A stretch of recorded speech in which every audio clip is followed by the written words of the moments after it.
সৌরভে দুলছে, রসুল এসেছে, হাবিব এসেছে। জুড়ে বলেন সুবহানাল্লাহ, সকলে মিলে বলেন সুবহানাল্লাহ। রসুল এসেছে, হাবিব এসেছে।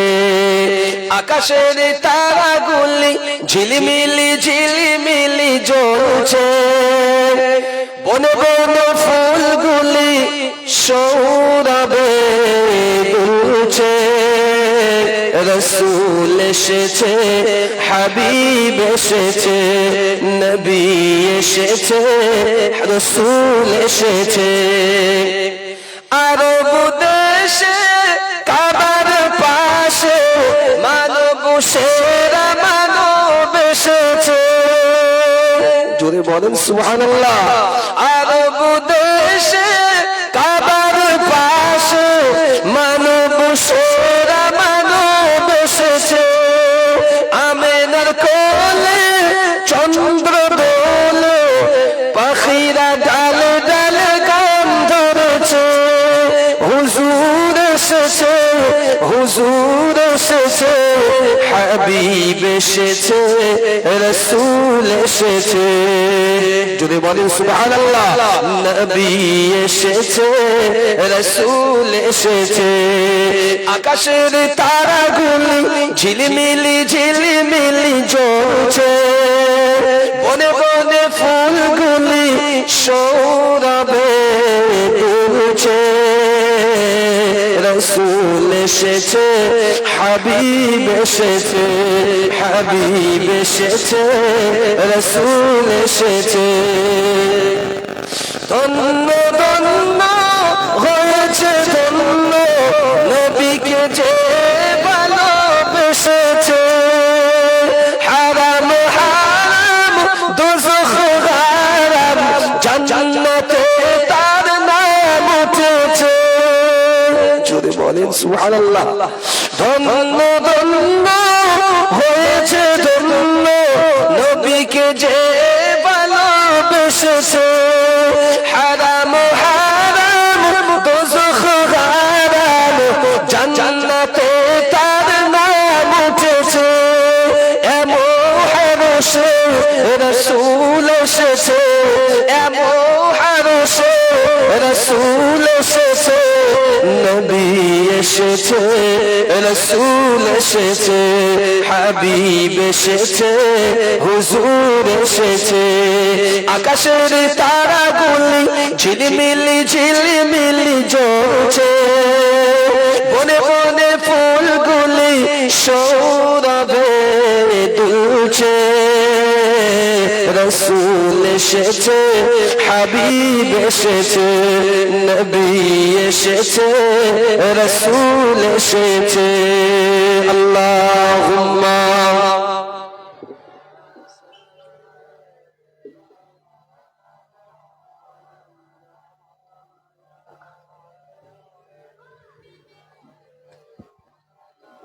যে কথা বলছিলাম মনে আছে, কোথায় শেষ করেছি?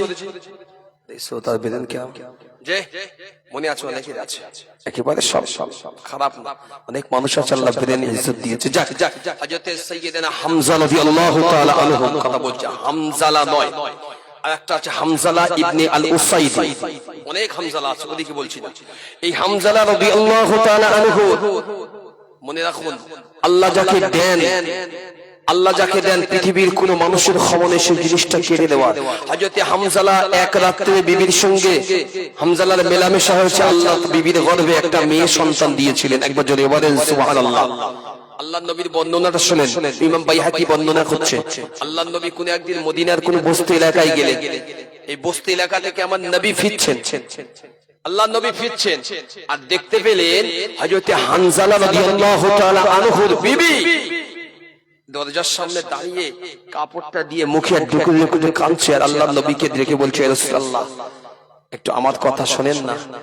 আমার বাড়িতে একটা মাত্র মেয়ে বিবাহযোগ্য, যাদের ঘরে বিবাহযোগ্য মেয়ে আছে, একটু গরিব হলে বা একটু খুব খারাপ দেখতে কিন্তু অতটা ভালো না, তারা বোঝে জ্বালাটা কতটা। হামজালার বিবি বলছি, ইয়া রাসূলুল্লাহ, আপনার সাহাব ইসলামের জন্য তিনি শহীদ হয়েছেন, আজ ইসলামের বিজয়ের দিন, গৌরব গাথার দিন, ইসলাম এখন পূর্ণাঙ্গ হয়েছে। রাসূলুল্লাহ, আমার মেয়েটা তো বিবাহযোগ্য হয়েছে, মানে জ্ঞানপূর্ব, আমার বিবাহযোগ্য বিবি আমার মেয়ে। হুজুর, আমার মেয়েকে যেই বিয়ে করতে আসে প্রত্যেকে জিজ্ঞাসা করে এর বাবা কই, যেই বলে বাবা নেই জানে কিচ্ছু পাবো না, এজন্য ইয়া রাসূলুল্লাহ কেউ বিয়ে করতে চায় না, আমার মেয়ে সন্তানটার জন্য একটা ছেলে পাত্র দেখে দেন না, একটা পাত্র দেখে দেন না। আল্লাহর নবী মদিনার মসজিদে জুমার দিনে খুতবা দিচ্ছেন, শুনবেন, আল্লাহর নবী মদিনার মসজিদে জুমার দিনে খুতবা দিচ্ছেন, যে জুমার দিনটা বলা হয় আমাদের জন্য অত্যন্ত গুরুত্বপূর্ণ দিন। কি দিন? কথা বলে কি দিন? গুরুত্বপূর্ণ দিন। আমি যদি আপনার সাথে জুমার বিষয়ে একটু ছোট্ট বয়ান করি না, এখানকার লোক হয়তো আমার রেগে যাবে। কেন বলেন? আমি আমার কথা বলবো, আমি কোরআনের কথা বলবো। আল্লাহ দুটো স্রেফ আয়াত দিয়েছেন পরশ পরশ। প্রথম দিয়েছেন, ইয়া আইয়ুহাল্লাযীনা আমানু ইযা নুদিয়া লিস-সালাতি মিন ইয়াউমিল জুমআহ, বান্দা যখন জুমার আযান হয় বা জুমার খুতবা হয় বা জুমার দিন আসে, ওয়াক্ত আসে, তোমরা দৌড় করো, দৌড়ে যাও কোথায়? আল্লাহর জিকিরের দিকে। জিকির মানে আল্লাহর নামাজ, আল্লাহর নামাজের দিকে দৌড়াও। কার কথা বলেন? আমার কথা নাকি বলেন আপনাদের? আমার আল্লাহর কথা। তারপরের আয়াত আল্লাহ কি বলেছেন? ছোট্ট একটা কথা বলেছেন, ফাইযা কুদিয়াতিস সালাতু ফান্তাশিরু ফিল আরদ ওয়াবতাগু মিন ফাদলিল্লাহ ওয়াযকুরুল্লাহা কাসীরান লাআল্লাকুম তুফলিহুন। আল্লাহ বললেন, নামাজ যখন জুমার সমাপ্ত হবে, শুনবেন, জুমার নামাজ যখন সমাপ্ত হবে, দুনিয়ার জমিনে তোমরা ছড়িয়ে পড়ো, আমি আল্লাহ আমার ফজলে, আমার রহমতের রুজি তোমরা তালাশ করতে বের হও, আমি আল্লাহ তোমাদের রুজির জারিয়াটা মিলিয়ে দেব। একবার জোরে বলেন সুবহানাল্লাহ। আল্লাহ এটাও বলেছেন তাফসীরের ভিতরে, তাফসীর কারক লিখেছেন, জুমার দিনে কোন মুসলমানের বাচ্চা যদি নামাজ বাদ দিয়ে জুমার দোকান খোলা রাখে, সেই দোকানে বেচা কেনা হারাম। কথা বললেন না? জুমার যখন ওয়াক্ত চলে, নামাজ ধরেন 12টা থেকে শুরু, 12টা থেকে ধরেন 1:30 এই পর্যন্ত কোন মুসলমানের বাচ্চা যদি দোকানদারি করে, প্রকাশ্যে হারাম কাজ করলো। এখন যদি বলি সমাজ একটু ব্যবস্থা নেন, কেউ জীবনেও নেবে না। কেন বলেন? মাথা খাতা বলছে, মার্কেটে দোকান, ওর বিরুদ্ধে ব্যবস্থা নেবো। ওয়াজ মাহফিলে প্রায় 5,000 টাকা দান দেয়, আস্তে একটা গরু দেয়, ওর বিরুদ্ধে কথা বলা যায় না? কথা বলতে পারলেন না? আমরা নিজেরা বুঝে, আমরা সবকিছু জেনে হারামটাকে প্রকাশ্যে সমর্থন করে যাই। আল্লাহ আল্লাহ রাসূল কর্তৃত্ব খুশি করে জায়েজ না জায়েজ গুলো ছড়িয়ে দিয়েছি। আমাদেরকে হুকুম দেওয়া হয়েছে জুমার দিনে দোকান খোলা রাখো না, জুমার সময় কেনা বেচা করবে না, এটা হারাম। আমরা সেটাকেই ব্যবহার করেছি, আমরা সেটাই ব্যবহার করি। আমরা অনেক যুবক আছে, যেদিন থেকে ঈদুল ফিতরের নামাজ হয়েছে, অনেক যুবক আর মসজিদ মুখ হয়নি। বেশ 15-20 দিন হতে চললো, ও মসজিদে আর বলতে পারে না। মাঝে মধ্যে জুমায় তো একটা গিয়েছে, এ বুঝে নিয়েছে আমার নামাজের পর্ব শেষ, আবার 11 মাস পরে রমাদান মুবারক আসবে, আবার যাব। তো যাক, আল্লাহর নবী মদিনার মসজিদে মিম্বারে খুতবা দিচ্ছেন জুমার দিন। খুতবা শেষ হলো, আল্লাহর নবী বললেন, সাহাবীরা তোমরা সকলেই বসে যাও, আমি নবী একটা কথা বলবো। আল্লাহ নবী সাহাবীদের বর্ণনা মুসলমান ইমাম বাইহাকী রাহমাতুল্লাহ আলাইহি বর্ণনা করলেন, সহিহ বাইহাকী শরীফের হাদিস।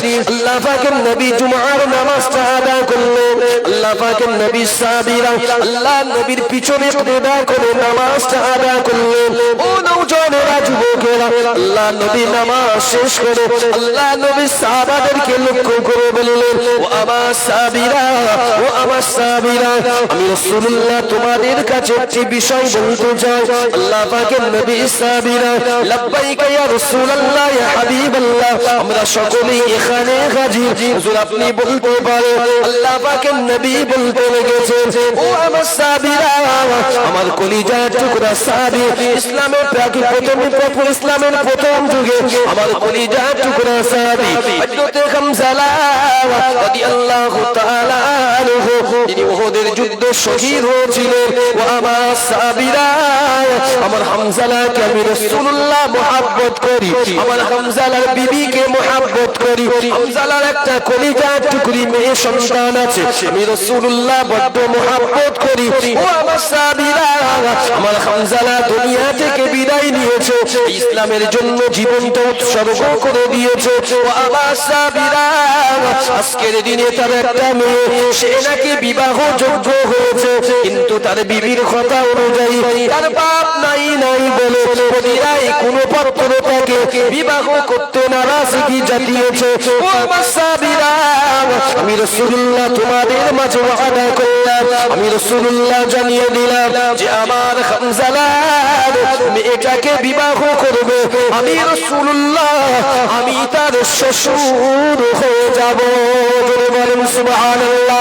ও আমার সাহাবীরা, হামজা যখন দুনিয়ার জমিনে নাই, হামজার মেয়ের জন্য আমি রাসূলুল্লাহ তার পিতা হয়ে গেলাম, তার বাপ হয়ে গেলাম। ও আমার সাহাবীরা, আমার হামজার মেয়ের জন্য আমি যদি বাপ হয়ে যাই, তোমাদের ভিতর থেকে যদি কোনো সাহাবী বিবাহ করতে চাও, যদি কোনো সাহাবী বিবাহ করতে চাও, আমি রাসূলুল্লাহ তার জন্য দুনিয়ার জমিন থেকে শুধু নয়, আখিরাতের জমিনে হামজার মেয়ের জন্য আমি তার কাছে তার বাপ হয়ে যাব।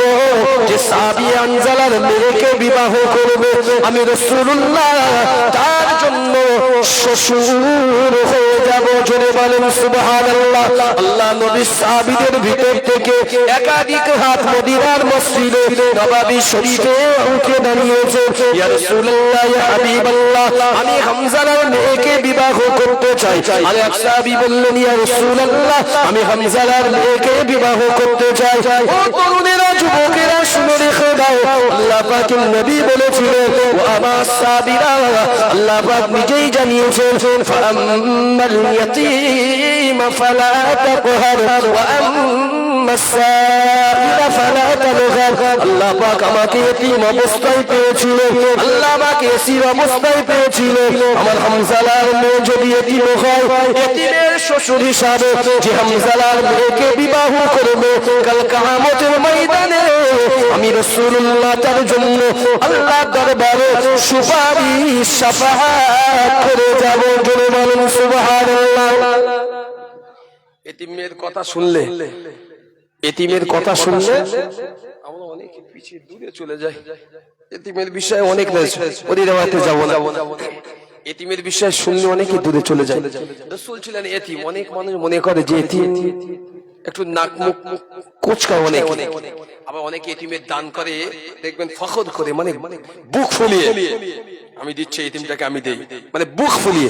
অথচ রাসূল বলল, তোমরা এতিমদের মাথায় যদি একবার মমতাময় স্পর্শ হাত দাও, আমি রাসূল বলে দিলাম আল্লাহ তার নামা আমলে 10টি করে সওয়াব লিখে দেবে। একবার জোরে বলে। ফখর নয়, মানে তাকব্বুরি নয়, ফখর নয়। আল্লাহ রাসূল জীবনে কোনোদিন ফখর করেনি। আল্লাহ রাসূল বললেন, সহিহ বুখারী, এবং আল্লাহ পাক রব্বুল আলামিন নিজে কর্তৃত্ব জানিয়ে দিয়েছেন, আনা কাঈদুল মুরসালিন লা ফখর। আল্লাহ রাসূল বলেছেন, আল্লাহ সমস্ত নবী রাসূল আউলিয়াদের সর্দার আমি নবী আমাকে বানিয়েছেন। সমস্ত নবীদের কায়েদ হব কিয়ামতের হাসরের দিনে, ময়দানে মাহশরে আমি নবী। সমস্ত নবীদের পক্ষ থেকে আমি রাসূল, আমার উপরে আমার হাতে ঝান্ডা থাকবে। এজন্য আমি রাসূল, আমার কোনো গর্ব নাই, ফখর নাই, অহংকার নাই। একবার জোরে জোরে বলেন সুবহানাল্লাহ। একটা রাজ্যের যদি ক্ষমতা একজনের হাতে থাকে, দেখে যাবেন না সে কি ক্ষমতা দেখাতে পারে। দুনিয়ার জমিনে সামান্য একজন এমএলএ প্রধান যদি এই সামান্য পদ পেয়ে যদি দুনিয়ায় তামাম ক্ষমতা তারা দেখাতে পারে, তো যদি যে মানুষটা তামাম নবীদের কায়েদ সর্দার বানানো হয়েছে, সেই মানুষটা কত রকম ভাবে, ঠিক কতটা অহংকার করার প্রয়োজন ছিল। কতটা ক্ষমতা দেখানোর প্রয়োজন ছিল? আল্লাহ নবী আদম শফিউল্লাহ থেকে নিয়ে স্বয়ং আমার রাসূল পর্যন্ত যত উম্মত, যত নবী তার উম্মত সকলের পক্ষ থেকে মেম্বার হয়ে আল্লাহর কাছে দরখাস্ত করবেন এক তারিখ, আল্লাহ সবাইকে তুমি মাফ করে দাও। যদি বলেন সুবহানাল্লাহ।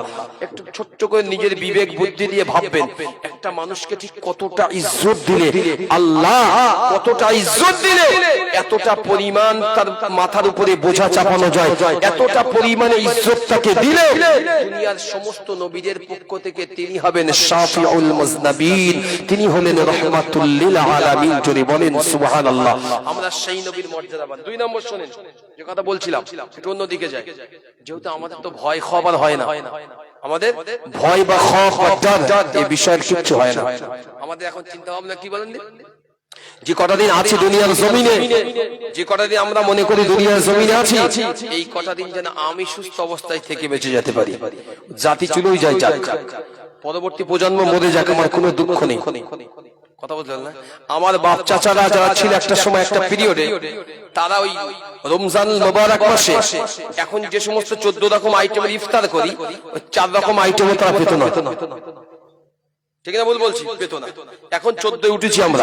আমাদের পরের প্রজন্ম তারা হয়তো 14,010 যোগ করে 24 রকম আইটেম দেবে, কিন্তু ইসলামকে উন্নততর কেউ করতে পারবে না।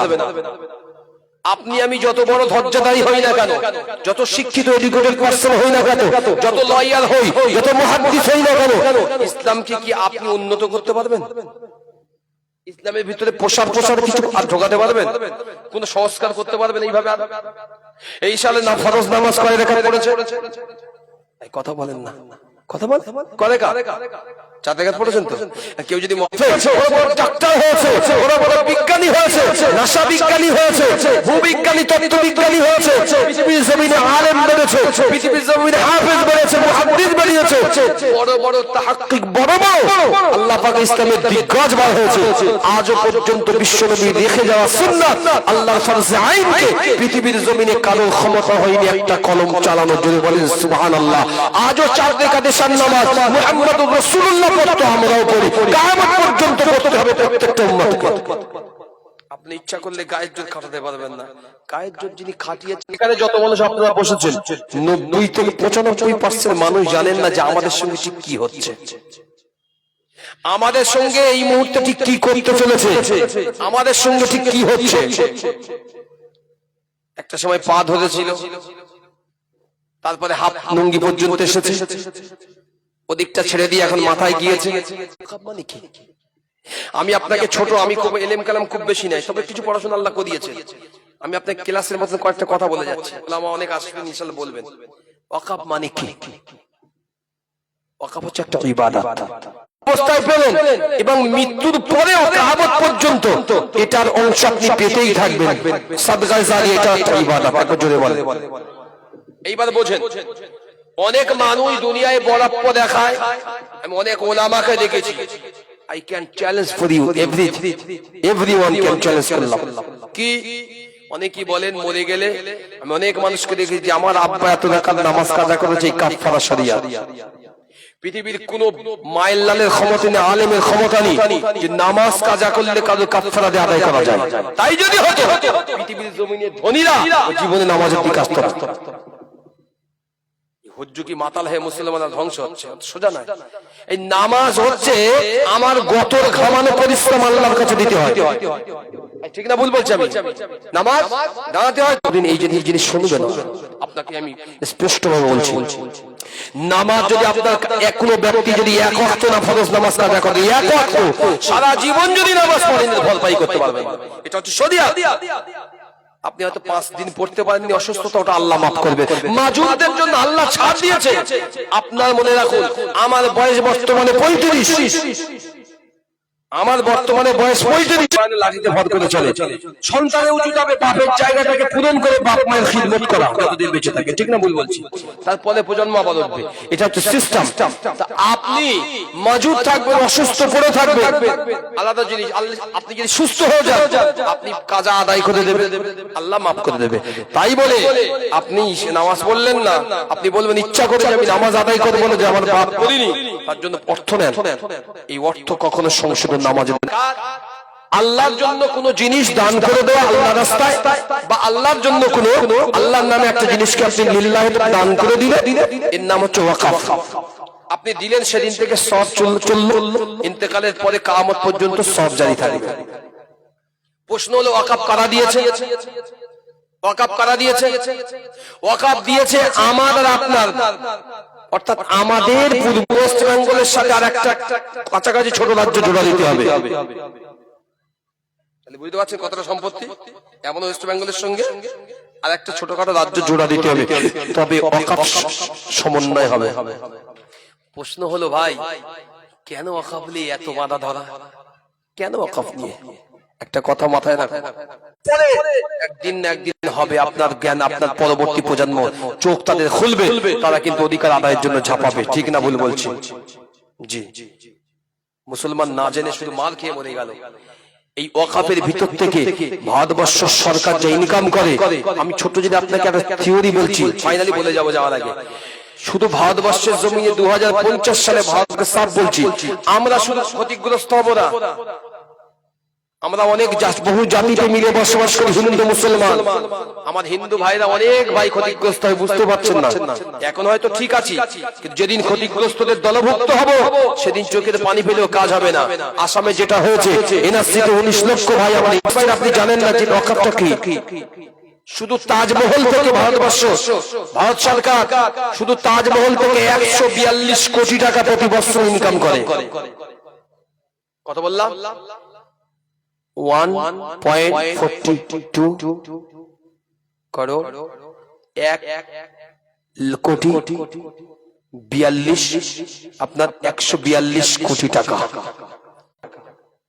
আর আমাদের পশ্চিমবাংলায় আছে মুর্শিদাবাদে হাজারদুয়ারি, কি বললাম? হাজারদুয়ারি, এর থেকে 12 কোটি টাকা ইনকাম করে। দিল্লির জমিনে কুতুবউদ্দিন কাকি বখতি রহমাতুল্লাহ আলাইহি শুয়ে আছেন, কুতুব মিনার, এখান থেকে ইনকাম করে 26 কোটি টাকা। আমি আপনাকে স্ট্রিট বাই স্ট্রিট আমি ধরে আপনার দেখিয়ে দিতে পারি কত টাকা। হাজী মোহাম্মদ মহসিন ফান্ড থেকে কত টাকা ইনকাম করে সরকার আমাদের বানিয়ে দিয়েছেন। একবার জোরে বলেন সুবহানাল্লাহ, একবার চিনে বলেন সুবহানাল্লাহ। দিল্লির জমিনে এখনো শুয়ে আছে হযরত নিজামউদ্দিন আউলিয়া রাহমাতুল্লাহ আলাইহি, তাকে বলা হয় সুলতানুল আউলিয়া। জীবনী খুলে দেখেন, ব্যক্তিটা এমন একটা ব্যক্তি ছিল, নিজামউদ্দিন আউলিয়া হুজুর দিল্লির জমিনে যখন এসেছিল, দিল্লি ছিল উলটপালট। হুজুর যখন এসে বসলেন সব সময়ের জন্য, উনি আস্তে আস্তে ওখান থেকে আস্তানা ছেড়ে দিয়ে গিয়াসপুর নদীর বা নদীর বক্ষে উনি একটা ইবাদতখানা নির্মাণ করলেন, যে আমি আমার আল্লাহকে এখান থেকেই পেতে চাই। একবার জোরে বলেন সুবহানাল্লাহ। আল্লাহর কিতাবের ভিতরে এসেছে মুসলমান, খিয়ারুল আউলিয়া কিতাবের ভিতরে এসেছে হযরত সুলতানুল আউলিয়া নিজামউদ্দিন আউলিয়া রাহমাতুল্লাহ আলাইহি। ও নওজওয়ানেরা, যুবকেরা, দিল্লির জমিনটা ধন্য হয়েছে যাও ছোঁয়ায় হযরত নিজামউদ্দিন আউলিয়া রাহমাতুল্লাহ আলাইহি। হুজুর দিল্লির জমিনে তার পীরের পক্ষ থেকে দিল্লির হিন্দুস্তানের বেলায়েত দেওয়া হলো, হিন্দুস্তানের কুতুবুল আখতাব বলা হলো। আল্লাহ বলে দিল্লির জমিনে এলো, দিল্লির মানুষ শিরকের ভিতরে আবদ্ধ, দিল্লির মানুষ পূজা করত, দিল্লির মানুষ অর্চনা করত, কিছু মাত্র মুসলমান ছিল বটে, আল্লাহ আল্লাহ নবীকে চিনত না। ও তরুণেরা, আল্লাহর ওলি দিল্লির জমিনে শাসনা করলেন, কিন্তু মনটা মানতে পারল না। মানুষ এত পরিমাণ ব্যস্ততা দেখাতে লাগলো। আল্লাহ পাকের ওলি হযরত কুতুবুল আউলিয়া নিজামউদ্দিন আউলিয়া রাহমাতুল্লাহ আলাইহি হুজুর আমার গিয়াসপুর দরবারে চলে গেলেন, ছোট্ট কুঠুরি বানালো। আল্লাহ আল্লাহ আল্লাহর জিকিরের ভিতরে, আল্লাহকে পাওয়ার সাধনার ভিতরে নিজেকে ডুবিয়ে দিয়েছিলেন। জোরে বলেন সুবহানাল্লাহ। ও যুবকেরা, দুনিয়ার জমিনে তথা আজ ভারতবর্ষের জমিনে আমাদের জিনিসের উপরে আঙুল ওঠে, আমাদের উপরে জোরে জবরদস্তি করা হয়, আমাদের উপরে সরকারি অত্যাচার স্টিমুলারটা চালানো হয়, কিন্তু না একটা পিরিয়ডে, একটা সময়ে, একটু তাকবীর, নারায়ে তাকবীর, নারায়ে তাকবীর, নারায়ে তাকবীর, সিলসিলা হক মুজাদ্দিদুজ জামান, নারায়ে তাকবীর, হযরত মাওলানা আজিজুর রহমান সাহেব বলুন জিন্দাবাদ, নারায়ে তাকবীর। মাশাআল্লাহ হুজুর এসেছেন, এসে যাবেন কিছুক্ষণের ভিতরে। জি খুশি না? মনে হয় পিছনের লোক খুশি না। জি আচ্ছা, খুশি হলে কি বলতে? আলহামদুলিল্লাহ। আর খুব দুঃখ পেলে? দাদা কেউ মেরে কিলিয়ে কিন্তু দাঁত টাত সব খুলে দিয়েছে, কি বলবে? আলহামদুলিল্লাহ। কথা বলেন, একটা জায়গায় রাখুন, ভোট দুই দিকে দেন না, ভোটটা পচে যাবে। এক জায়গায় এরাম আবার এরাম, কোনটা বুঝবো? জি যিনি গম দেন তিনি খুশি দেন, সুখ দুঃখে সর্বদা শুকরিয়া আদায় করে দিবেন রবের কাছে। মনে রাখুন পৃথিবীর সব জায়গায় মাথা ঝোঁকান, ক্ষণিকের জন্য সুকুন পেতে পারেন, রবের কাছে মাথা ঝোঁকান, সারা জীবনের জন্য আপনি রবের সান্নিধ্য জান্নাত পেতে পারেন। যদি বলেন সুবহানাল্লাহ। এজন্য দুনিয়ায় যারা ওলি আব্দাল, দুনিয়ায় যারা সাহাবে ছিলেন, দুনিয়াকে পরোয়া করতেন না, এরা পরোয়া করতেন আখিরাতকে। এরা জানতো যে আখিরাত যদি আমি পাই তো দুনিয়া আমার কিচ্ছু আসবে না।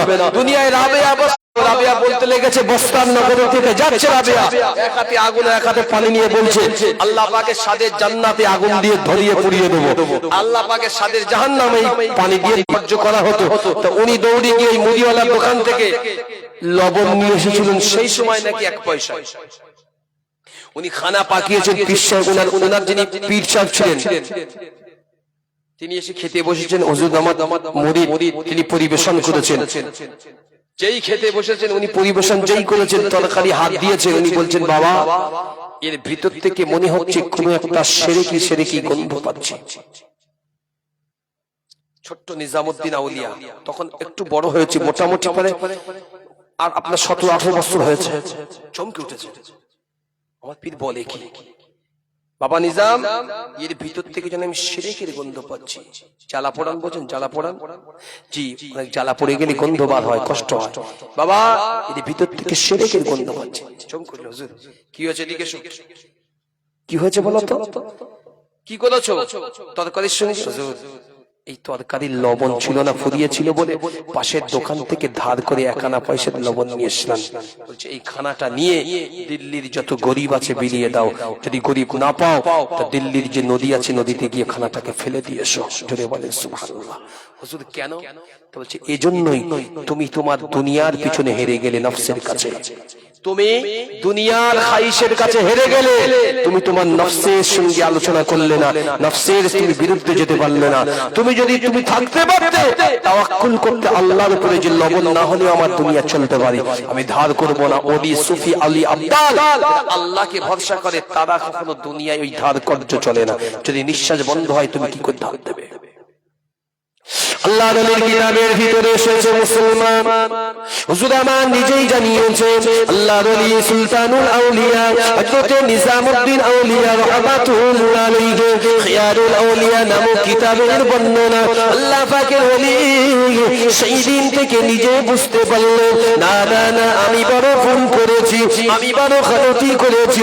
নিজে নিজে বলেছিলেন নিজাম, ও নিজামউদ্দিন তুমি এটা কি করলে? পীরের সঙ্গে বড় বেয়াদবি করলে।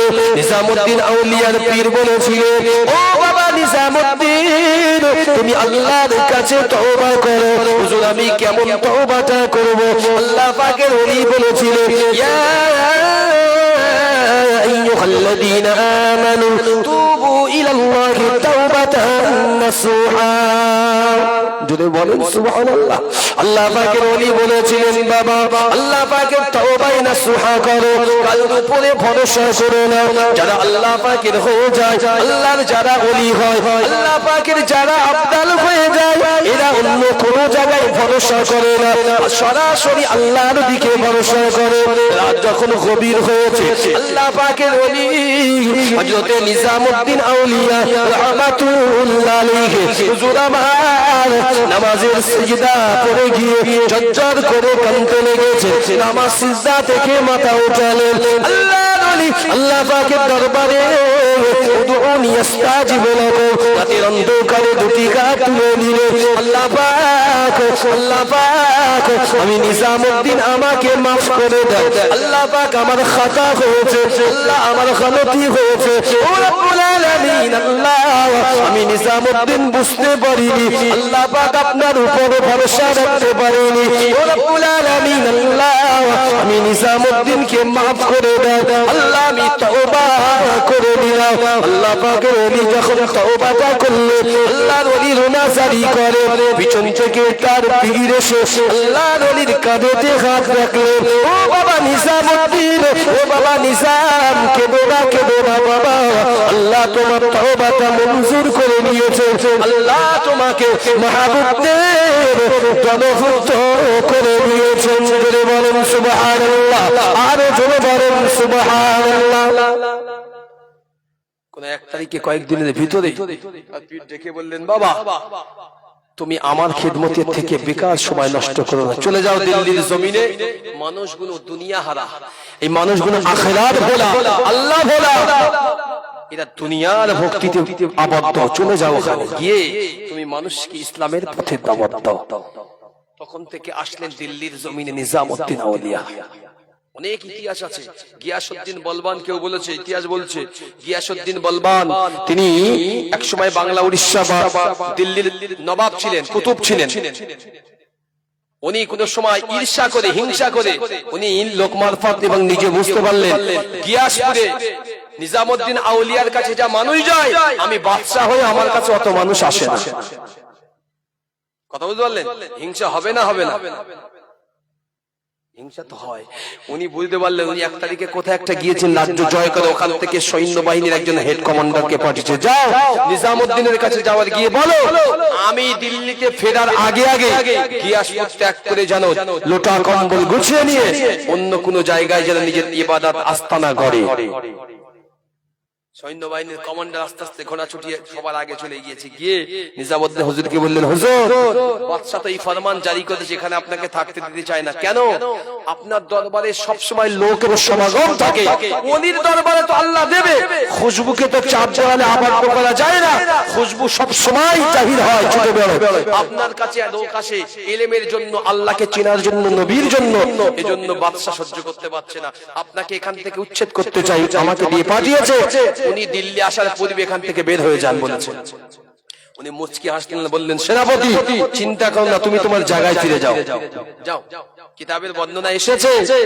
এই বাদশা দিল্লিতে দূরের কথা দিল্লি থেকে আরো বেশ কিছু দূরে সেই পর্যন্ত এসেছে আল্লাহ পাক তার উপরে এমন গজব দিয়েছে একটা জায়গায় রাজপ্রাসাদে একটা ঘর ছিল সেখানে বিশ্রামের জন্য সৈন্যবাহিনী নিয়ে প্রবেশ করেছে আল্লাহ সেই ঘরটাকে তার উপরে ভেঙে সেই বাদশা সহ প্রত্যেককে ধসিয়ে জমিনের নিচে একদম সলিল সমাধি করে দিয়েছেন জোরে বলেন সুবহানাল্লাহ নিজামউদ্দিন আউলিয়ার বিষয়ে আরো মানুষের কাছে সংবাদ ছড়িয়ে পড়ল আল্লাহর ওলির সঙ্গে বেয়াদবি করেছে বাদশাকে আল্লাহ ধূলিসাৎ করে দিয়েছে আজকের প্রায় 1000-1200 বছর পরে এসে আজকের যদি জালিম বাদশা আমাদের কাছে আমল ফলায় যে তোমাদের এই গুণ আমরা নিয়ে নেব এই গুণ আমরা দাও এই গুণ আমাদের প্রয়োজন আপনার কি মনে করেন আল্লাহ কি একেবারে নিশ্চুপ থেকে বসে যাবে জি বেঈমান তো ওরা নয় বেঈমান আমরা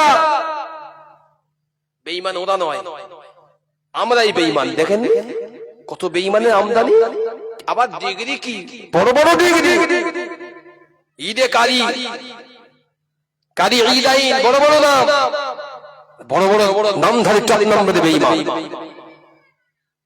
আজ মুসলমানদের এক করার জন্য সর্বস্তর থেকে আওয়াজ উঠছে না এটা দরকার না আমার নবী বললাম আল্লাহ রাসূল বদর থেকে নিয়ে তাবুক পর্যন্ত যুদ্ধ করেছে এটাই ছিল আল্লাহ রাসূলের শেষ জীবন এই তাবুকের পরে ইরাক ইরান কুয়েত কাতার আফগানিস্তান পাকিস্তান স্পেন আলজেরিয়া আপনার ওদিকে সিরিয়া জর্ডান লেবানন ফিলিস্তিন এসব জায়গাগুলো কে ইসলাম ছড়িয়েছে এই পাশে এত ডিস্টার্ব হচ্ছে কেন এই বাচ্চারা পাশে এত ডিস্টার্ব কেন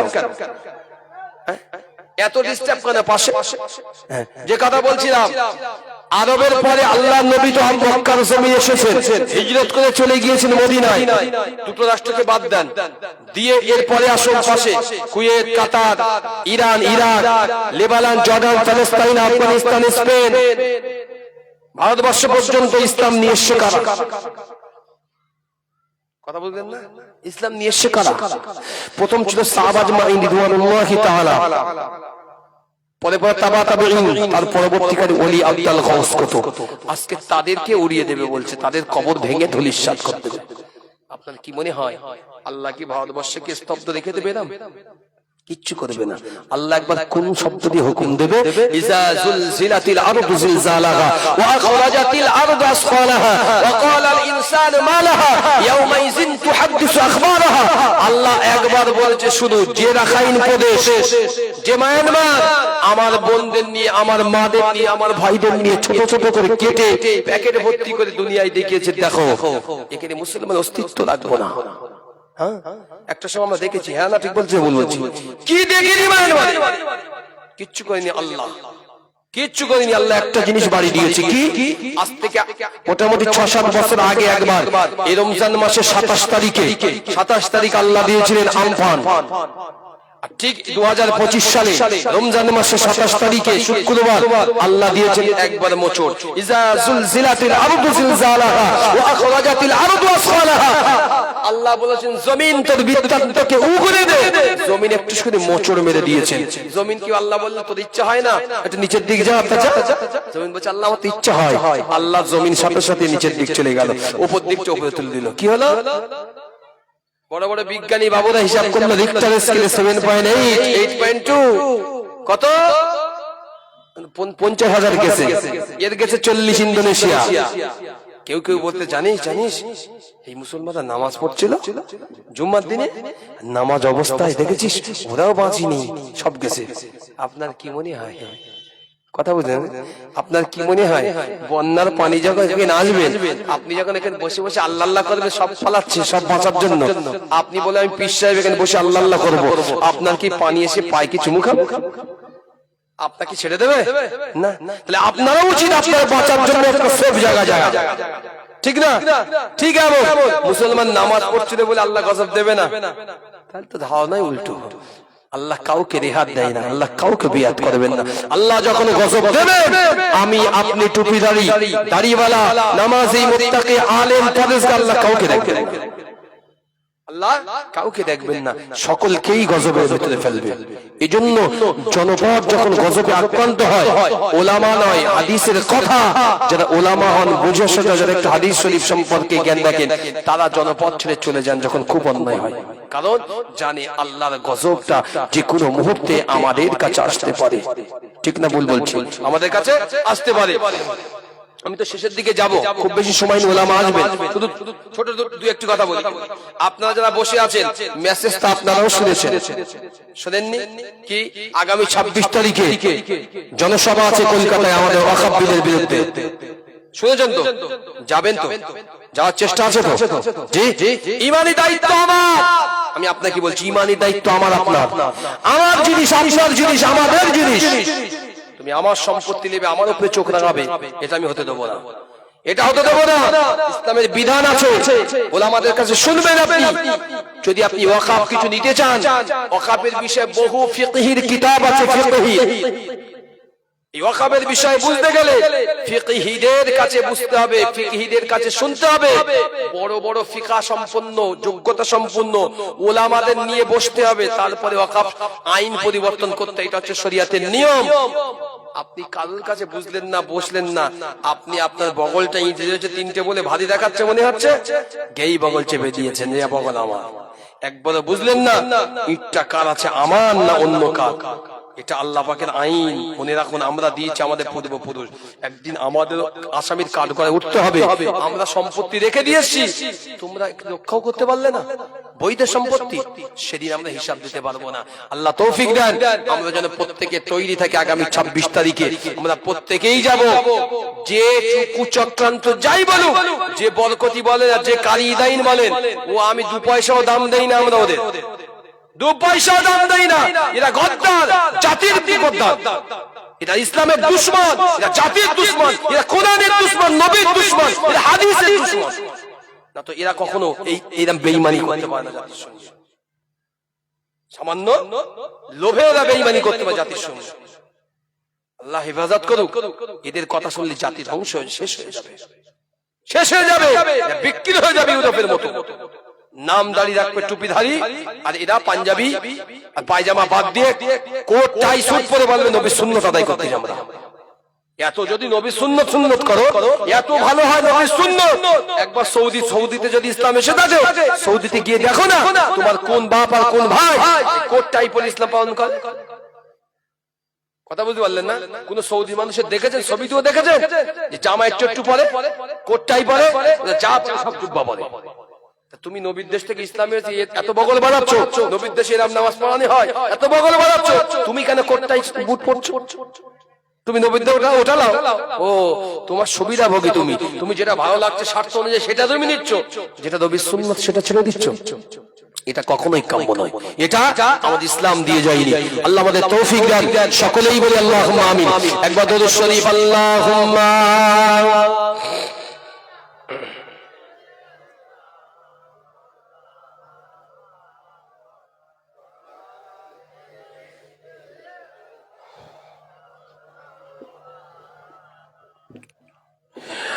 আমাদের ছিল এক সোনালী অতীত, নাড়িয়ে দিতাম সব জালিমের ভিড়। একবার যদি বলেন সুবহানাল্লাহ, সকলে আওয়াজ দিয়ে বলেন সুবহানাল্লাহ। আমাদের ছিল এক সোনালী অতীত, নাড়িয়ে দিতাম সব জালিমের ভিড়। আইন ছিল শুধু ইনসাফেরই, জুলুম রুখে দিত হতো না দেরি। আমাদের সে অতীত হারিয়ে গেছে, মজলুম আজ তাই কেঁদে মরে। আমাদের সে অতীত হারিয়ে গেছে, মজলুম আজ তাই কেঁদে মরে।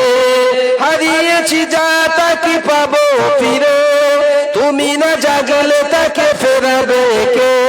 ইয়া শাবাব ইস্তাইগিস, ইয়া শাবাব ইস্তাইগিস। হে যুবক জেগে ওঠো, হে যুবক জেগে ওঠো। একবার যদি বলেন সুবহানাল্লাহ, আরো চিল্লে বলেন সুবহানাল্লাহ। হে যুবক জেগে ওঠো, হে যুবক জেগে ওঠো। তুমি কি শোনোনি খালিদের কথা, সালাউদ্দিনের শতবীর গাথা? তুমি কি শোনোনি খালিদের কথা, সালাউদ্দিনের শতবীর গাথা? যুগে যুগে তারা ছিল উম্মার কথা, তবে কেন আজ মনে শোকাতুর ব্যথা? সিরিয়া কাশ্মীর আরাকান উইগুরে যাচ্ছে তোমারই ভাই, মেটাবে জুলুম চিরতরে, তাকে কোথায় খুঁজে বলো পাই? আমাদের সেই অতীত হারিয়ে গেছে, মজলুম আজ তাই কেঁদে মরে। আমাদের সেই অতীত হারিয়ে গেছে, মজলুম আজ তাই কেঁদে মরে। হারিয়েছি যা তাকে পাবো ফিরে, তুমি না জাগলে তাকে কে ফেরাবে? ইয়া শাবাব ইস্তাইগিস, ইয়া শাবাব ইস্তাইগিস। আমাদের ছিল এক সোনালী অতীত, নাড়িয়ে দিতাম সব জালিমের ভিড়। আইন ছিল শুধু ইনসাফেরই, জুলুম রুখে দিত হতো না দেরি। আল্লাহুম্মা।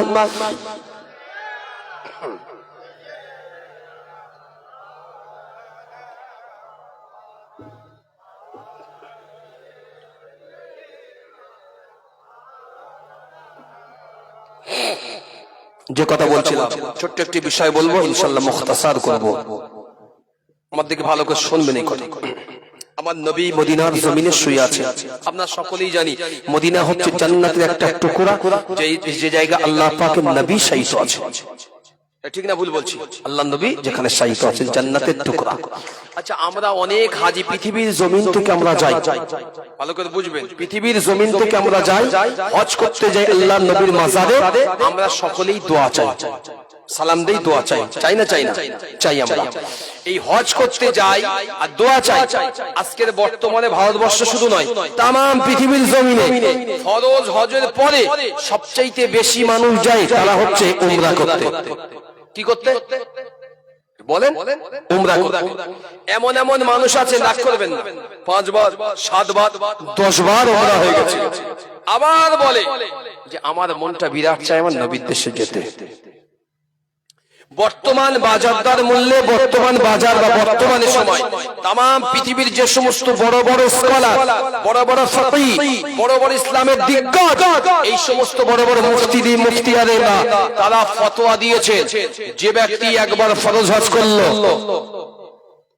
এবং যে ব্যক্তি একবার উমরা করলো, তার জন্য বর্তমান সময়ে দ্বিতীয়বার আর উমরা করা জায়েজ নাই, বরং উমরার টাকাটা নিয়ে জাতির দুর্ভিক্ষের সময় জাতির পিছনে দেওয়াটা ফরজ হজের মতো সওয়াব পাওয়া যায়। একবার যদি বলেন সুবহানাল্লাহ। কেন তিনি বলেছেন? তিনি একটা কথা বলেছেন, যে জাতি এত বড় ক্ষমতা নিয়ে, যে জাতি পৃথিবীর জমিনে এত সম্পদ নিয়ে আর একটা জায়গায় তার নিজের স্বজাতি আলাই আলী কওমি, তার নিজের স্বজাতি মুসলিম হয়ে যাচ্ছে, ধুলুসাৎ হয়ে যাচ্ছে, অথচ সে বেঈমানের সঙ্গে কাঁধে কাঁধ মিলিয়ে সম্পর্ক রেখেছে, নিজের জাতির জন্য একবার হাত দেয় না, সেই জাতির কাছে হজ করে গিয়ে পয়সা দেওয়ার চাইতে হজ না করে তার এই মুসলিম জাতির কাছে পয়সা দেওয়া অনেক বড় সওয়াবের কাজ।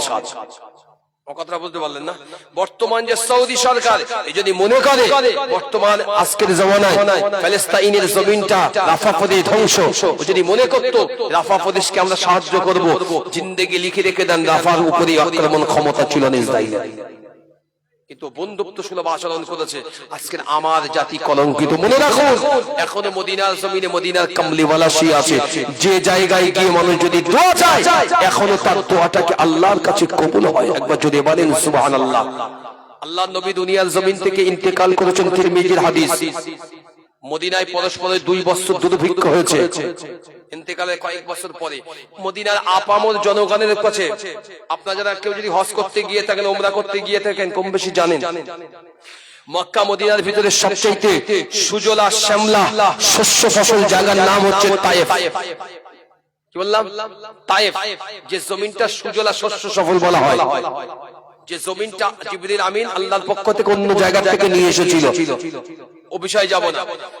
তো আল্লাহর নবী ইন্তেকালের বেশ কয়েক বছর পরে মদিনার জমিনে প্রবল ভাবে দুর্ভিক্ষ দেখা দিল। আকাশের বাড়ি বৃষ্টি বর্ষণ আসে না, আমাদের পানি হয়েছে বলে ঘরের থেকে ছেলে মেয়ে আর বার হয় না, কুটুমগুলো এসেছে, এসে গলা পর্যন্ত খেয়ে ঢেকুর তুলে ঘুমিয়ে পড়েছে। ঠান্ডা ওয়েদার, কথা বুঝতে পারলেন না? যে আত্মীয়রা আজকের এই মাহফিলের জন্য এসেছে, দাওয়াত করে নিয়ে এসেছে, এরা এসে একেবারে শেষ খাওয়া পর্যন্ত খেয়েছে, গলার নলি পর্যন্ত খেয়ে ঢেকে থেকে আর ঘুমিয়ে পড়েছে। বলতে মার্কেট এই জলসা তো আজকের এই অবস্থা গেলাপ কি? এরা যে এলো জলসার জন্য, জলসার তো একটা দায়িত্ব আছে, এদের তাকে হক আছে এই মাহফিলে এসে বসার। বসেন। বললে বলে কাল লেচি বালতি নিয়ে এত বড় বড় কথা বলছে, আমি বড় বড় বলছি না, আপনার তো একটা হক আছে, ঠিক না? আপনার হক আছে, আমারও হক আছে প্রত্যেকটা জিনিসই। যে একটা মাহফিল যখন ভালো কথা হয়, শরীর যখন ভালো থাকবে, যখনই কোনো ভালো কথা জানবেন, আল্লাহ আল্লাহ রাসূলের কথা হবে, কোরআনের কথা হবে, চেষ্টা করবেন 10টা মিনিট হলে বসে যাবেন। কারণ ওই আপনার 10 মিনিটে হাজিরি হয়তো আল্লাহর কাছে আপনার 50 বছর জীবনে হায়াত পেয়েছেন, এই 50 বছরের ভিতরে 30 বছরের গুনাহ জিন্দেগিটা 10 মিনিটে আল্লাহ মাফ করে দিতে পারেন। জোরে বলেন।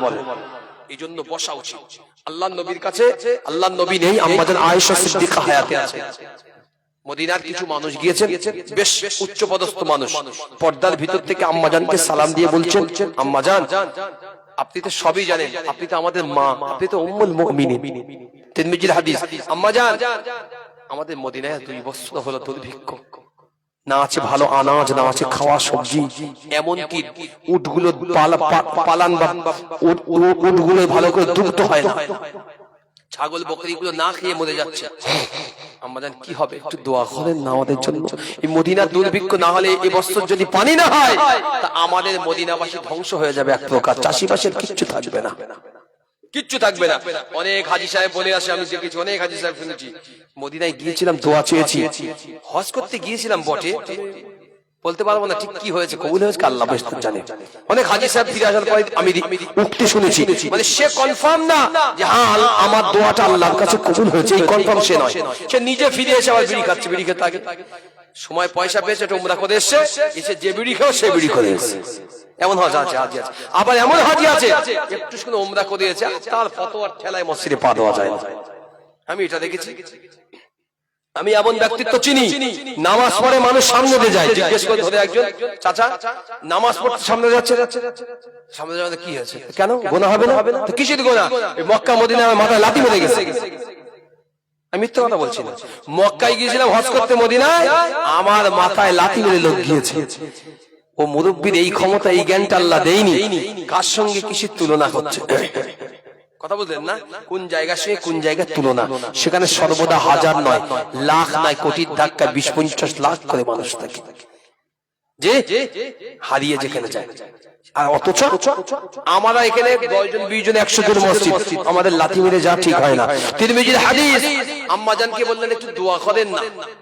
যারা উম্মত এখনো ভরসা পান না নবীর দরবারে দোয়া কবুল হয়, তাদের জন্য বললাম হাদিসটা কি।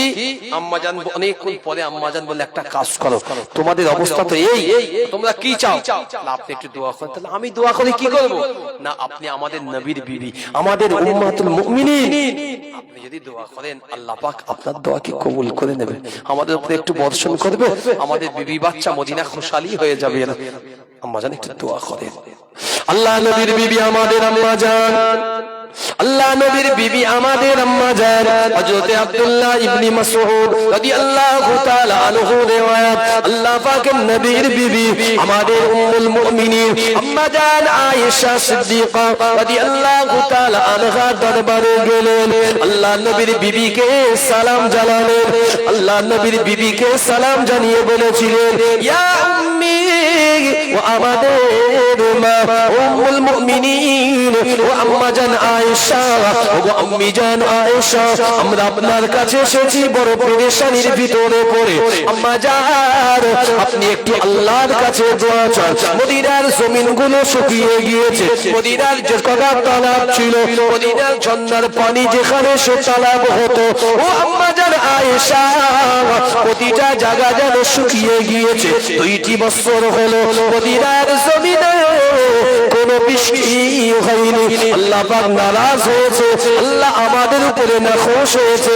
ও আম্মি জান, আপনি দয়া করে একটু দোয়া চান। ও তরুণেরা, যুবকেরা, শুনে রেখে দাও, আমাদের আম্মা জান হযরত আয়েশা সিদ্দিকা রাদিয়াল্লাহু তাআলা আনহা বলেছিলেন, ও মদিনার মানুষেরা, আমি আয়েশা বড় গুনাহগার, আমি আয়েশা বড় খাকসাত, আমি আয়েশা কি দোয়া চাবো? মদিনার মানুষগুলো বলেছিলেন, ইয়া উম্মি আয়েশা, আপনি আল্লাহ নবীর কলিজার টুকরি বিবি, আপনি ছিলেন আয়েশাতুল হুমায়রা, আপনি ছিলেন লাল টুকটুকে বিবি, আপনি যদি দোয়া চান, ও আম্মি জান, নিশ্চয় আমার আল্লাহ মদিনার জমিনে বাড়িবার সোম করিয়ে দেবেন। করে বলেন সুবহানাল্লাহ। আল্লাহ পাকের নবীর বিবি আমাদের আম্মা জান হযরত আয়েশা সিদ্দিকা রাদিয়াল্লাহু তাআলা আনহা একটা কথা বলেছিলেন, নওজনেরা শুনে রেখে দাও, আল্লাহ পাকের নবীর বিবি বলেছিলেন, ও মদিনার মানুষেরা, মদিনার জমিনে 2 বছর হলো দুর্ভিক্ষ, মদিনার ওয়ানা বৃষ্টি, কোনো বৃষ্টি নাই, মদিনার জমিনে ফসল উৎপন্ন হয় না, মদিনার দুধের কোনো মাঠে, মদিনার উটের মাঠে কোনো দুধ নাই, ছাগল কোনো দুধ না পান করে মারা যাচ্ছে, মদিনার জমিনের বড় করুণ অবস্থা। ও আল্লাহ নবীর উম্মত উম্মতিরা, আমি আয়েশা দোয়া চাইব না, তবে একটা তারকিব তোমাদেরকে জানিয়ে দিলাম। আম্মা জান আয়েশা বলেছিলেন, ও মদিনার মানুষেরা, আমি একটা কথা বলি, তোমরা যদি কথাটা মেনে নাও, তবে আল্লাহ তার জান্নাতি বাড়িবার সোম দিতে পারে। মদিনার মানুষেরা বলেছিলেন, ইয়া উম্মি আয়েশা, আপনি আমাদেরকে বলেন কি এমন কাজ আছে আমরা করতে চাই। আমাদের আম্মা জান আয়েশা বলেছিলেন, ও মদিনার মানুষেরা, তোমরা নূর নবীর মাজার দেখতে পাচ্ছ, জিন্দা নবী, তার নবী শুয়ে আছে, নূরের নবী তাজদারে মদিনা শুয়ে আছে।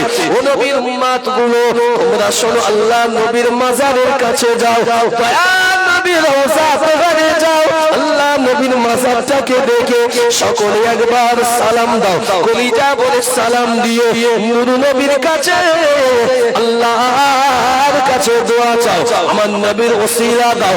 দোয়াটা শেষ হয়ে গেলে তোমরা নবীর মাজারের ছাদে যে কোনো একটি সাইডে সামান্য সুচ পরিমাণ হলো আল্লাহ নবীর ছাদটা তোমরা ছিদ্র করে দাও। জোরে বলেন সুবহানাল্লাহ।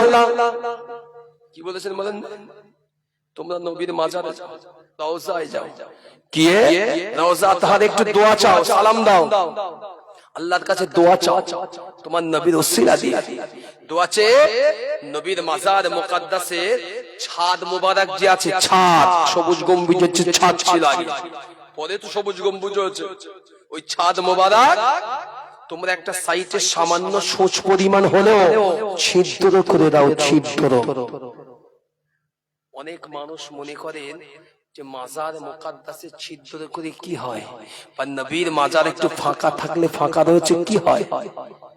মনে রাখুন, আল্লাহ আর তার বান্দার সঙ্গে ডাইরেক্ট কথোপকথন সবচেয়ে ভালো হয় রাতের অন্ধকারে। আল্লাহ চায় না যে আমি আমার বান্দার মাঝে তৃতীয় কোনো ব্যক্তি আসুক। এই জন্য বান্দা যখন নামাজে সলাতে দাঁড়ায়, বান্দা যখন সলাতে দাঁড়ায় তখন আল্লাহর সঙ্গে বান্দার দিদার হয়, কথা হয়। যদি কেউ যদি মনে করে আমি আমার রবটাকে দেখতে পাই না, আল্লাহকে দেখতে পাই না, সাল্লু কামা রাআইতুমুনি উসাল্লি, তবে রবের ঘোষণা, নবী বলেছেন আমার আল্লাহ তাকে দেখতে পাচ্ছেন। একবার জোরে বলেন, আমি আমার চোখে আমার আল্লাহকে দেখতে পাই না যদি মনেও হয়, আল্লাহ বলে বান্দা তুই চিন্তা করিস না, আমি আল্লাহ, আমি তোকে দেখছি। এটা আমার আল্লাহর ঘোষণা।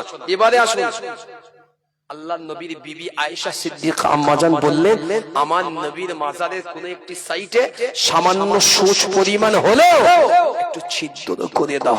কেন তোমরা ছিদ্রটা করে দাও না? তোমরা ছিদ্র করলে বুঝতে পারবে নবীর মাজার, খবরদার নবীর মাজার মুকদ্দাস সামান্য ছিদ্র করবে, ওই ছিদ্রটার সঙ্গে আল্লাহ পাকের প্রথম আসসামা আসমান কোনো যেন বাধা বিঘ্ন না থাকে, মানে কোনো ঘেরাঘেরি না থাকে, ডাইরেক্ট ছিদ্রের সঙ্গে যেন আসমানটা দেখতে পায়। একবার যদি বলেন সুবহানাল্লাহ। আল্লাহ নবী সাহাবীদের বর্ণনা, আব্দুল্লাহ ইবনে মাসউদ, আল্লাহ নবী সাহাবীর বর্ণনা, মুসলমান আম্মা জান আয়েশা সিদ্দিকা রাদিয়াল্লাহু তাআলা আনহা মদিনার মানুষদেরকে জানিয়ে দিল তোমরা চলে যাও, চলে যাও নূর নবী, দয়ার নবী রওজা আতহারে মুবারকে চলে যাও। ও যুবকেরা, তরুণেরা, আল্লাহ নবীর কয়েকজন উম্মত আল্লাহ নবীর রওজা আতহারে চলে গেল। আল্লাহ নবীর কবরকে সামনে রেখে, আল্লাহ নবীর মাজার মুকদ্দাস সামনে রেখে তারা আল্লাহ নবীকে সালাম জানালো। সালাম জানিয়ে আল্লাহ পাকের দরবারে আল্লাহ নবীর মাজার সামনে রেখে আল্লাহ দরবারে দুটি হাত তুলে রোনাজারি করতে লাগলো, আল্লাহ পাক আমাদের মদিনার দুর্ভিক্ষতা আপনি তাড়িয়ে দেন, আল্লাহ পাক মদিনার জমিনে দুর্ভিক্ষতা তাড়িয়ে দেন। ও রব্বুল আলামিন, আল্লাহ মদিনার জমিন আল্লাহ আপনার নূর নবীর জমিন, আল্লাহ আপনার দয়ার নবীর জমিন, আল্লাহ পাক এই জমিনটা হলো জান্নাতের জমিন। আল্লাহ পাক এই জমিনে ঘাস উৎপন্ন হয় না, ফসল উৎপন্ন হয় না।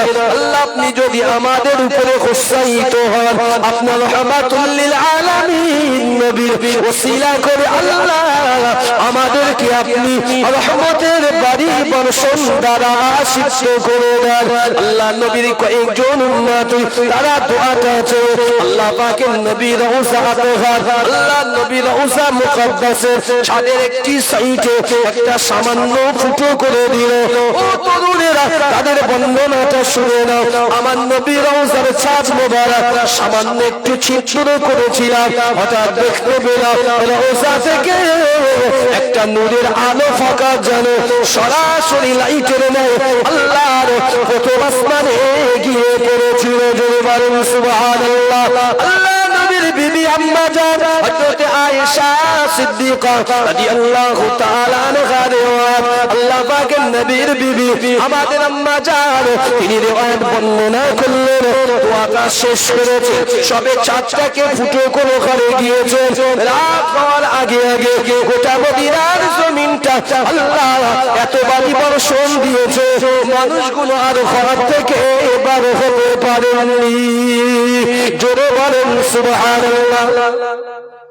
রাসূলের ছাদ মোবারক ফুটো হলো, সামান্য ছিদ্র, রাত হতে পারেনি, তার আগে গোটা মদিনা সিক্ত হয়েছে।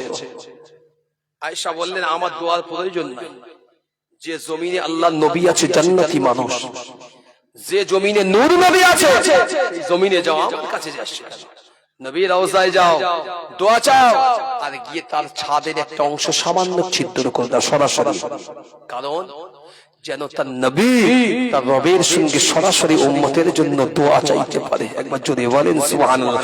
যে নবী হাদিস আমাকে এতটুকু বোঝায়, যে নবী রওজা তাহারে শুয়ে শুয়ে আমার আপনার জন্য দোয়া চাই, সেই মুসলমানের ঈমানি পাস এত কমজোরি তো হবে না।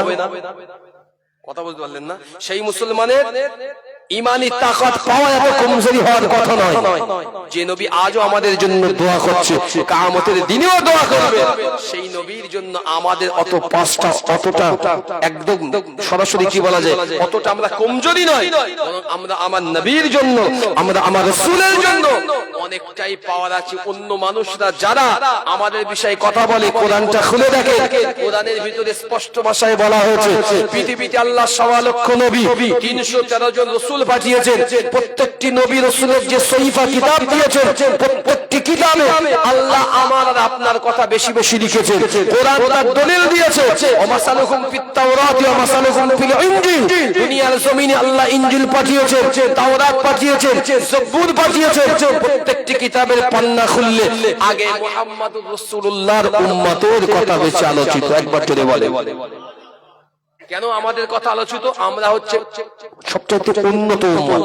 কুনতুম খায়রা উম্মাতিন উখরিজাত লিন-নাস তা'মুরুনা বিল মা'রুফ। হতে পারি গরীব, হতে পারি অসহায়, হতে পারি বুড়া, হতে পারি বৃদ্ধা, কি হয়েছে? আমরা একবার জবান থেকে আল্লাহর কাছে চাইবো, রব্বি আল্লাহ, আমরা তোমার জিকির করি, ওয়াযাকিরিন আল্লাহ। আল্লাহ বলেছে যারা আমার জিকির করে দুনিয়ার যে কোনো জায়গায় হোক, আমি আল্লাহ তার জীবনের গুনাহ maaf করতে সময় নেই না। জোরে বলে। আল্লাহ আবারও বললেন ওয়ামিনাল লাইলি ফাতাহাজ্জাদ বিহি নাফিলাতাল লাক আসা আন ইয়াবআসাকা রাব্বুকা মাকামান মাহমুদা। বান্দা আজকে যারা মাহফিল শুনছো সকলের জন্য উপদেশটা দিয়ে যায়। অনেকের ঘরে বিবি আছে, মা আছে, অনেকের বয়স 40, 50, 60, কেউ আছো যুবক একদম তলতাজা নওজোয়ান। আল্লাহ বললে বান্দা তুই গুনাহ করেছিস, অনেক গুনাহ করেছিস, দিনই গুনাহ করেছিস, রাতের বেলা গুনাহ করেছিস, তোর গুনাহের কোনো শেষ নাই বান্দা, পরোয়া নাই, তুই জানিস না তুই কত গুনাহ করেছিস। বান্দা একটা কথা শোন, তুই গুনাহ করেছিস তা কি হয়েছে? রাত গভীর হয়ে গিয়েছে, তোর বিবিটা শুয়ে পড়েছে, সুন্দরী বিবি, ছোট্ট ফুটফুটে সন্তান কোলে নিয়ে তুই ঘুম থেকে উঠে আয়, উঠে এসে তুই আল্লাহ পাকের জন্য নিজে ওযু হওয়া পবিত্রতা অর্জন কর, তাওরাত অর্জন কর। আমি আল্লাহ আমার জন্য নামাজের পাটিটা ফেলে আমার জন্য দাঁড়িয়ে যাও। আমিনাল লাইলি ফাতাহাজ্জাদ বিহি নাফিলাতাল লাক। রাত গভীর হবে বান্দা, তুই দাঁড়া, তুই দাঁড়িয়ে আমি আল্লাহ আসজুদু ওয়ারকাউ মা'আর রাকিঈন, আমার রহমতের কদমে একবার সিজদা দিয়ে আর বল আল্লাহ আমি গুনাহ করেছি, ওই আমার বাচ্চাও জানে না আল্লাহ, ওই আমার বিবি জানে না আল্লাহ, ঘরেতে আমার মা আমার বাবা আছে ওরাও জানে না আমি কি গুনাহ করেছি, তুমি জানো, তুমি আলিমুন বিযাতিস সুদূর, তুমি জানো আল্লাহ। তোমার বান্দা সারাদিন গুনাহ করেছি, এখন তোমার রহমতের কদমে লুটিয়ে পড়লাম, তুমি মালিক, তুমি আমাকে maaf করে দাও, ক্ষমা করে দাও। আল্লাহ বলছে বান্দা তুই যখন একবার বলবি মালিক ক্ষমা কর, আল্লাহ ক্ষমা করো, তোর এক ফোঁটা চোখের পানি নাকের ডগায় আসার আগে আগে আমি আল্লাহ তোর জীবনের গুনাহগুলো maaf করে দিয়ে থাকি। একটু জোরে বলবেন না সুবহানাল্লাহ। তাহলে আমরা চাইবো কার কাছে? কথা বলেন, কার কাছে?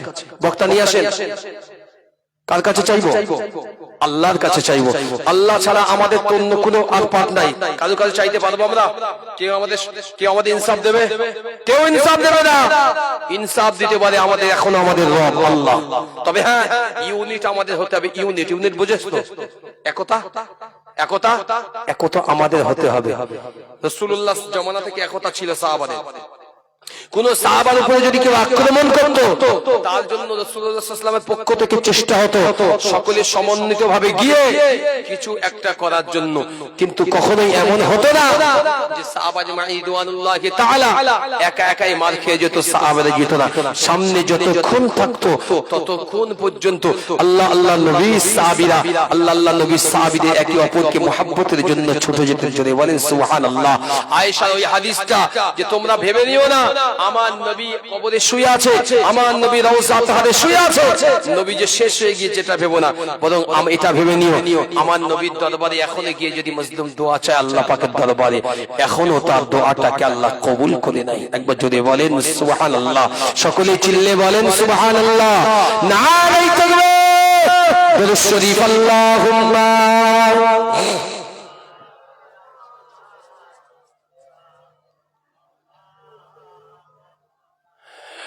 وعلى آله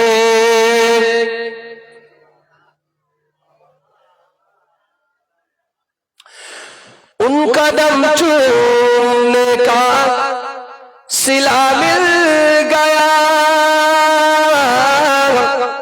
उनका दम चूमने का सिला मिल गया, सर उठाया तो मुझको खुदा मिल गया, आंसुओं की बरात मुर्तबा मिल गया, हुस्न ये दामन मुस्तफा मिल गया।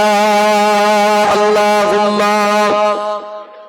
সকলে তাকবীর দেন, নারায়ে তাকবীর, নারায়ে তাকবীর, নারায়ে তাকবীর। সিলসিলায়ে হক। সকলেই বসেন, মাহফিলে এসে বসেন, আমার জন্য দোয়া করবেন।